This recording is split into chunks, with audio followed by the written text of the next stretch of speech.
जी, मेरा नाम अफरोज़ फ़ातिमा जाफ़री है। और क्या प्रोग्राम रहा, क्या मकसद है, ये बताइए?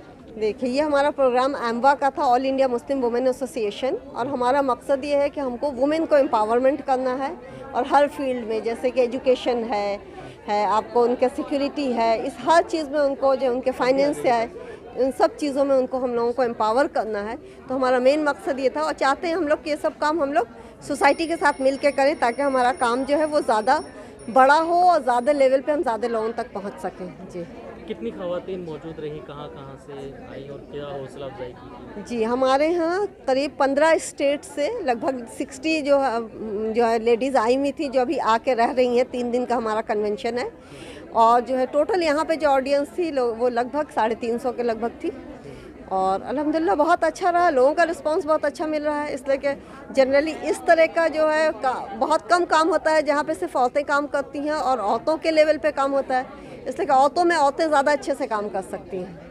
मौजूदा वक्त में फिर कितनी ज़रूरत महसूस करते हैं आप और काम किया जाए इसमें, दूसरे लोग भी साथ दें काम में? देखिए, औरतें जो है वो 50% है सोसाइटी की, लेकिन इस 50% को अगर हम भूल जाते हैं तो ये अगले जनरेशन के 100% के लिए प्रॉब्लमेटिक होती है।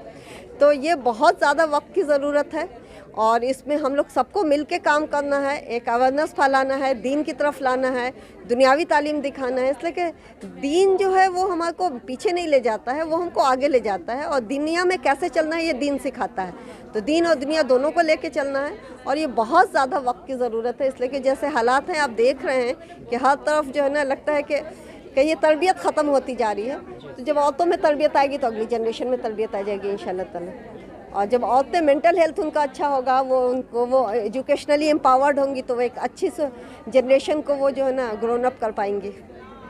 आज का प्रोग्राम का मकसद ये 2 साल की एक नौमौलूद एसोसिएशन है जो कि मुस्लिम ख़वातीन के लिए काम कर रही है, और एजुकेशन पे सबसे ज़्यादा अहम जो काम है वो एजुकेशन पे है, क्योंकि ये एक बहुत बड़ा मसला हो गया है कि आम ज़बान में ये कह दिया जाता है कि मुसलमान ख़वातीन तो पढ़ी लिखी ही नहीं है, वो एजुकेटेड नहीं है, वो कुछ जानती नहीं है। तो वो एक आज का जो, अगर आप पूरा डिटेल्ड माहौल देखेंगे तो एक हायर एजुकेटेड लड़कियों को बुला के उनको हौसला अफजाई की गई है।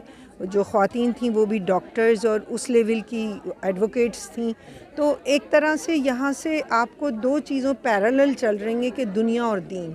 आपको ये नहीं है कि हमें दीन जो है वो जो कहा जाता है कि वक्त से दूर कर देता है या रफ्तार हमारी कम कर देता है वक्त की, तो ये साबित करता है आज का दिन कि ऐसा कुछ नहीं है।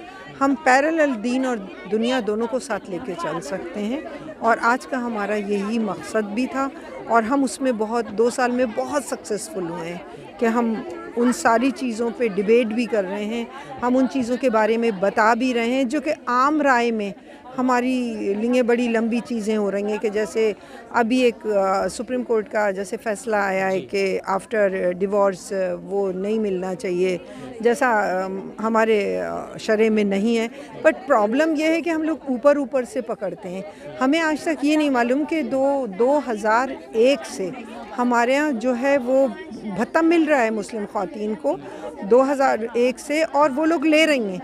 अब आप मीडिया और लोग ये एक माहौल बना दें कि मुस्लिम ख़वातीन के हम ही अलमबरदार हैं, उस टाइम पे बिल्किस बानो को तो भूल जाएं, लेकिन हम ये तय करना शुरू कर दें कि मतलब जैसे हम मुस्लिम ख़वातीन के मुस्तकबिल के हम ही वारिस हैं, या ये तो लावारिस औरतें हैं, हम ही जो हैं गोद में लेके घूम रहे हैं। तो ऐसा कोई फैक्ट नहीं है इसमें। तो हम लोग वही बताना चाहते हैं और साबित करना चाहते हैं कि जो चीज़ें थोड़ा सा लंबी बात हो जाएगी, अगर मैं ये कहूँ कि हम ये कहते हैं कि हम मवाजना नहीं करते हैं कि लॉ अलग अलग हैं, कस्टम्स अलग अलग हैं, हमारे यहाँ फेरे नहीं होते। हमारे यहाँ निकाह के टाइम, निकाह जो है हमारे यहाँ एग्रीमेंट है, और उस एग्रीमेंट में हम सब कुछ तय करते हैं।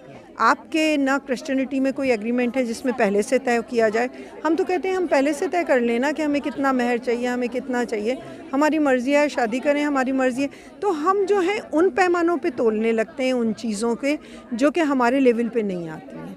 हमारे कस्टम्स ही अलग हैं, और हम ना तो ट्राइबल वालों के लेवल पे जा सकते हैं कि एक महिला 9 शौहर कर सकती है, और ना हम अपने उस लेवल पे जब यूसीसी की बात करते हैं तो हम उन कस्टम्स को भूल जाते हैं, हम सिर्फ मुस्लिम के ऊपर बेस्ड बात करते हैं। और हमारा जो आज का मकसद है वो हमारा यही है कि हम उन चीज़ों को जो कि लोग नहीं समझ रहे हैं उन चीज़ों को हम समझाने की कोशिश करें कि भाई हमारे कस्टम्स अलग हैं और वो बहुत परफेक्ट हैं, उनको अंदर जब तक आप घुस के नहीं देखोगे आपके समझ में नहीं।